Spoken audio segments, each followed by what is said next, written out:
ہوں حضرت سیدنا ابراہیم علی نبینا علیہ الصلاۃ والتسلیم کا ذکر یہاں پر ہے. وہ جو آپ کے بچپن میں واقعہ پیش آیا کہ آپ تنہا اپنی آبادی میں تھے جو اللہ کی عبادت کرتے تھے, باقی سب کے سب وہاں پر بتوں کی پرستش والے, کچھ ستارہ پرست تھے, کچھ سورج کے پوجا والے تھے. ان سارے مشرکین کے بیچ میں تنہا ابراہیم علیہ السلام ہیں جو اللہ رب العزت کی عبادت کرتے اور لوگوں کو بلاتے بھی تھے کہ اس دین کی طرف آؤ. سگے چچا کو بلایا آزر جو مشرک رہا, حضرت ابراہیم علیہ السلام کی دعوت پر وہ نہیں آتے.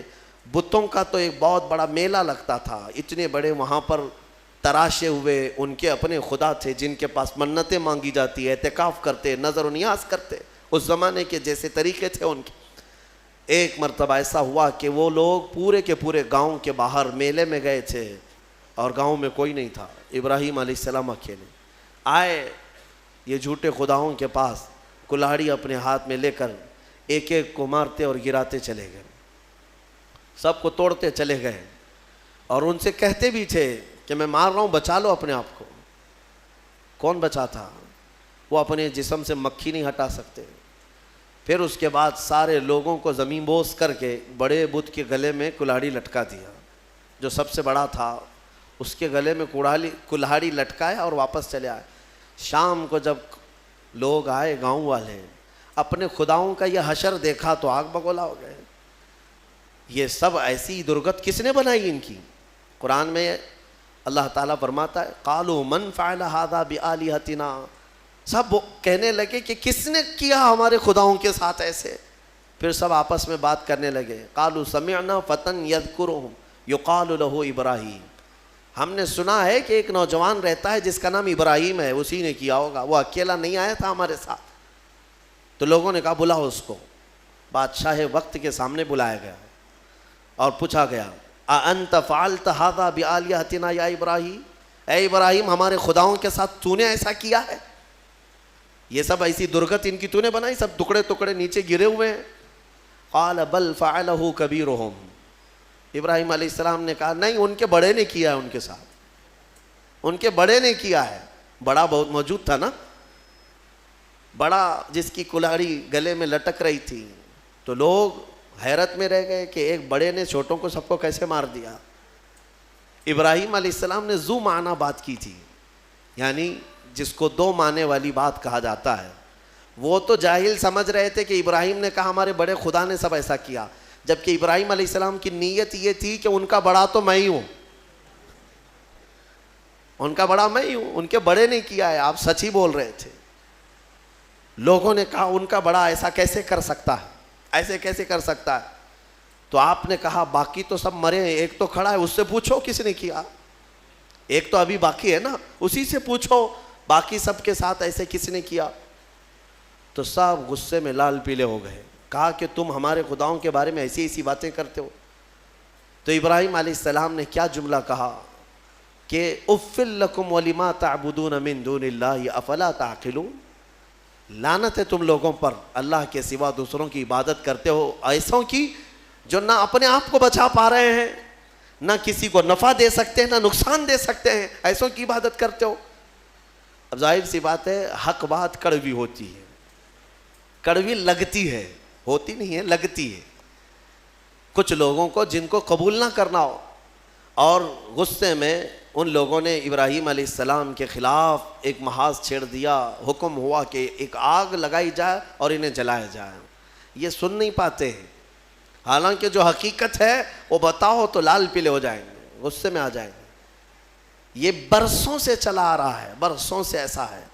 ابراہیم علیہ السلام کو آگ میں ڈالنے کے لیے انہوں نے جو آگ لگائی, تفسیر میں اس کے لیے فرمایا گیا 1 مہینے تک جلاتے رہے. 1 مہینے تک سارے لوگ لکڑیاں جمع کیے, جنگل کاٹ کاٹ کر کے انہوں نے لکڑیوں کا اوٹ لگا دیا. آگ جب بھڑکائی گئی, اندازہ تو کیجئے ایک ابراہیم علیہ السلام کو ڈالنا تھا, تو اتنی آگ کی کیا ضرورت ہے, اتنی آگ کی کیا ضرورت ہے. یہ مشرکین کی فطرت ہے کہ انتقام جب لینے کی بات آتی ہے تو یہ بھڑک جاتے ہیں اور بہت ہی زیادہ بڑے پیمانے پر نقصان پہنچانے کے پلان بناتے ہیں. پہلی چیز سے بھی عادت رہی ہے.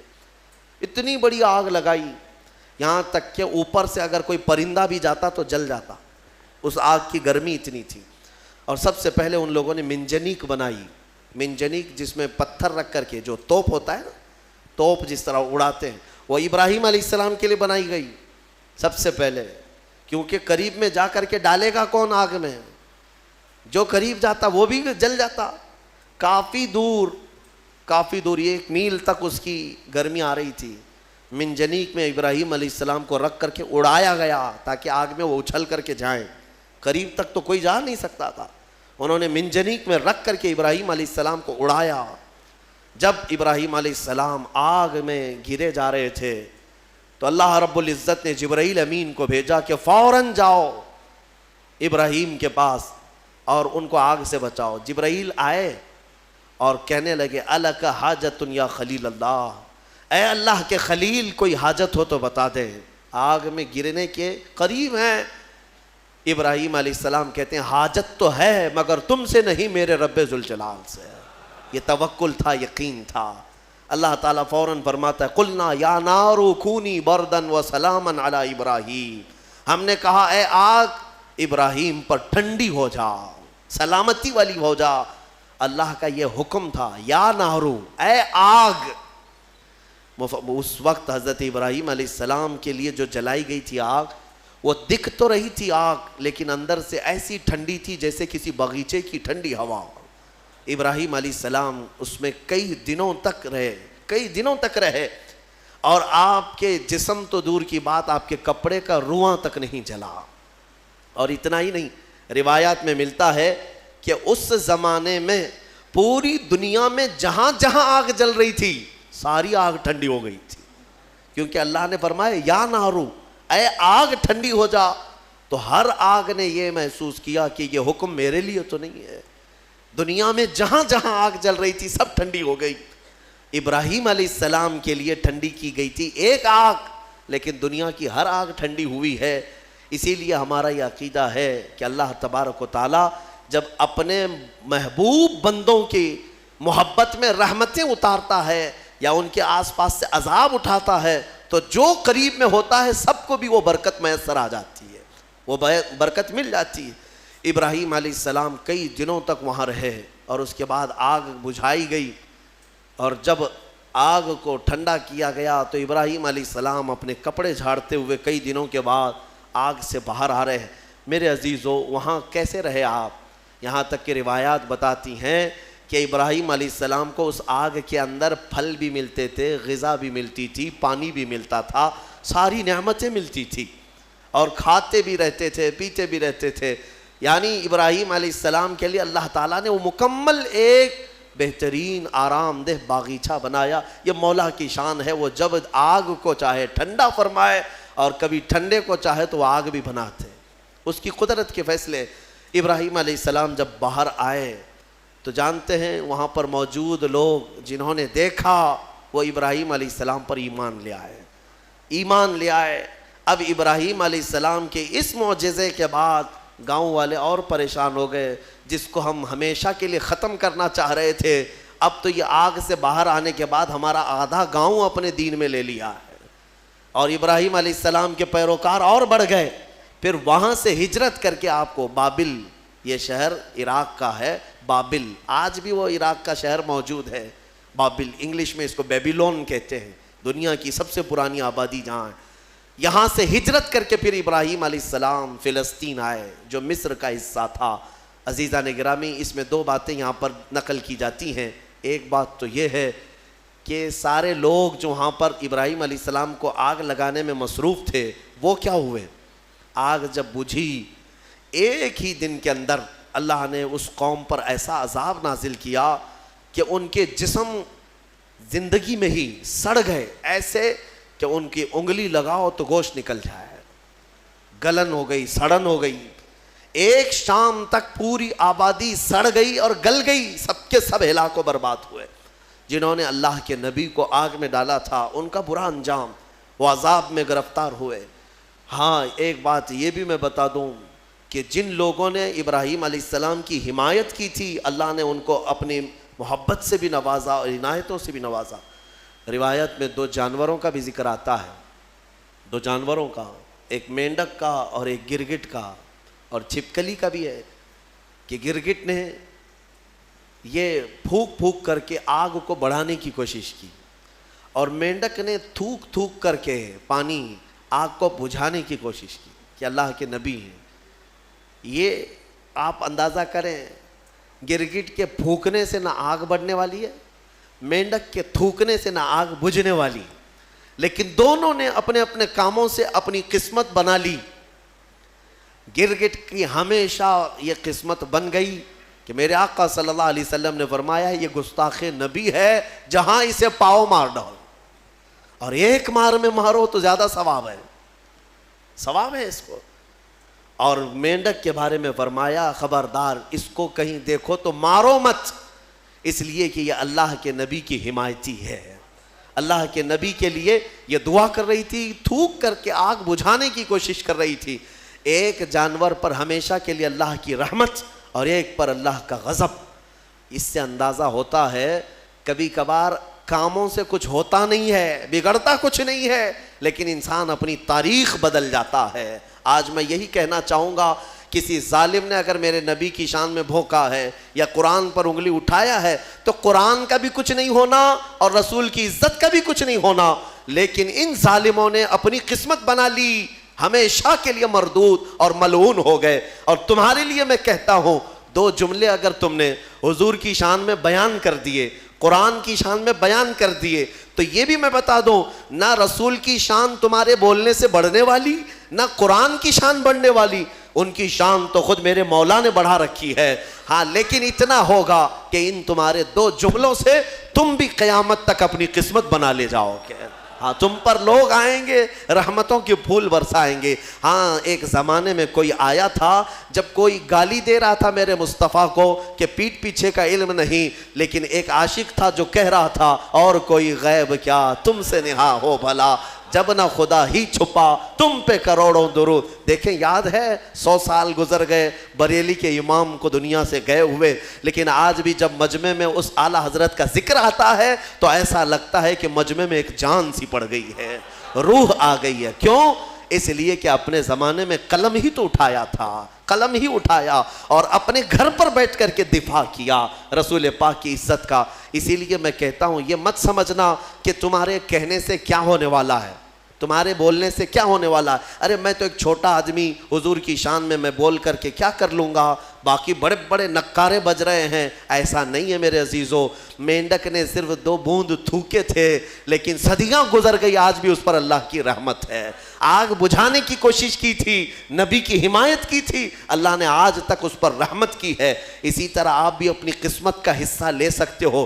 دنیا بھونک رہی ہے تو بھونکنے دو, لیکن تم جب بھی جوش میں آئے یا جذبے میں آئے تو یوں کہا کرو, رہے گا یوں ہی ان کا چرچا رہے گا. پڑے خاک ہو جائیں جل جانے والے, خاک ہو جائیں عدو جل کر, مگر ہم تو رضا, دم میں جب تک دم ہے ذکر ان کا سناتے جائیں گے. تمہارے کہنے سے آپ کیا سمجھتے ہیں کچھ نہیں ہوگا؟ بہت ہوگا, بہت ہوگا. آنے والی 100 نسلیں بھی یاد رکھیں گی کہ نبی پر کوئی بھونک رہا تھا تو ایک عاشق جواب بھی دے رہا تھا, میرے مصطفیٰ کریم صلی اللہ علیہ وسلم کی عزت پر بات کر رہا تھا. یہ تاریخ بن جائے گی. یہی نہیں, قیامت کے دن بھی کروڑوں کا نہیں اربوں کا مجمع ہوگا, لیکن تمہارا نام لے کر میرے مصطفیٰ پکاریں گے, نام لے کر پکاریں گے. کہاں ہیں فلاں بن فلاں؟ جب لوگ گالیاں دے رہے تھے تو تیری زبان میرے نغمات بول رہی تھی.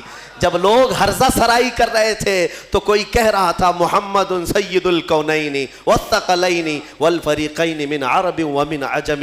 700 سال ہو گئے امام بوصیری کو دنیا سے گئے ہوئے, لیکن آج بھی ہمارے مجمع میں مولا صلی وسلم کے قصیدے گنگنائے جاتے ہیں. کیوں؟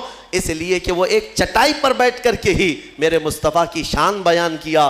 مولا نے امام بوصیری کو ہمیشہ کے لیے زندہ کر دیا, ہماری مجموعوں میں زندہ کر دیا. دیکھیں حضور کی شان میں جس نے بھی کہا وہ آج بھی زندہ ہیں, ان کے نغمات بھی زندہ ہیں, ان کے اشعار بھی زندہ ہیں. گستاخی کرنے والے آئے چلے گئے, کہاں ہے ان کا, ان کی گستاخیاں کہاں ہیں؟ نہیں ملیں گی تمہیں. لیکن ہر زمانے میں ہر علاقے میں, ارے یہاں کرناٹک ہے آپ کا علاقہ, آپ کی زبان ویسے تو کنڑ ہے یا ہندی ہے یا جو بھی ہے, آپ کو عربی سے کیا تعلق ہے؟ عربی جانتے بھی نہیں ہو، لیکن جب کبھی کوئی مولا یا صلی وسلم دائماً ابدا پڑھتا ہے، سمجھ میں کچھ نہ آئے، ہاتھ بھی باندھ لیتے ہو، گردن بھی جھکا لیتے ہو۔ کیوں کرتے ہو؟ اس لیے کہ یہ عشق کی بولی ہے، عشق کی بولی ہے۔ اور ایک عاشق نے کہا تھا، تنم فرسودہ جہاں پارا سے ہجراں یا رسول اللہ، دلم پژمردہ آوارا سے عصیاں یا رسول اللہ۔ فارسی کلام ہے، علامہ عبد الرحمن جامی کا لکھا ہوا ہے، لیکن جب ہم اردو والوں میں بھی پڑھتے ہیں تو گردنیں جھومنے لگ جاتی ہیں۔ کیوں؟ عشق کی بولی ہے، عشق کی بولی ہے۔ اور یہاں پر عشق کی بولی کے لیے نہ نسل دیکھی جاتی ہے، نہ رنگ دیکھا جاتا ہے کہ بولنے والا کون سی ذات کا ہے، حتیٰ کہ میں آپ کو یہ بتاؤں کہ بارڈر بھی نہیں دیکھے جاتے، ہندوستان کا ہے کہ پاکستان کا ہے، یہ بھی نہیں دیکھا جاتا۔ عشق کی بولی اگر بارڈر کے باہر سے آتی ہے تب بھی سویکار کیا جاتا ہے کہ نبی کی تعریف کر رہا ہے۔ محمد کی محبت دین حق کی شرط اول ہے، اسی میں ہو اگر خامی تو سب کچھ نامکمل ہے۔ وہاں سے اقبال پکار رہا ہے، دوسری زمین سے اقبال پکار رہا ہے کہ محمد سے وفا تو نے تو ہم تیرے ہیں، یہ جہاں چیز ہے کیا لوح و قلم تیرے ہیں۔ ہم نے اشعار دیکھے، زبان دیکھی، پھر یہ نہیں پوچھا کس خاندان سے ہے، کس ملک کا ہے، کس زمین پہ رہتا ہے، کس کا شاگرد ہے، ہم نے کچھ نہیں دیکھا، بلکہ اشعار میں مٹھاس تھی تو نغمات کو زبان پہ بھی چڑھا لیا اور سینے پہ بھی بسا لیا۔ میرے عزیزو اتنا ہی نہیں، دوسرے ملک میں جاؤ، افریقہ کی سرزمین ہے، مصر کی سرزمین ہے، مصر میں عربی لوگ ہیں، لیکن ہم نے باضابطہ دیکھا ہے مجلس ختم ہوتی تھی جمعہ کے دن، وہاں پر کئی علماء ہوتے، مجلس ختم ہونے کے بعد بڑے بڑے علماء، جامعہ ازہر کے بھی علماء ہوتے، اور کھڑے ہو کر کہتے تم ہندوستانی ہو؟ کہتے ہاں۔ کہو پھر وہ پڑھو مصطفیٰ جان رحمت پہ لاکھوں سلام۔ ان کو کیا سمجھ آتی تھی؟ کیا سمجھ ہے؟ ہم نے پوچھا بھی تھا سمجھتے ہیں آپ؟ کہتے نہیں سمجھ تو نہیں آتی، لیکن اس میں مٹھاس ہی کچھ اور لگتی ہے۔ یہ عشق کی بولیاں ہیں میرے عزیزو۔ جو نبی کی حمایت میں بولا، میرا مولا ہر زبان والے تک اس کی بات کو پہنچاتا ہے۔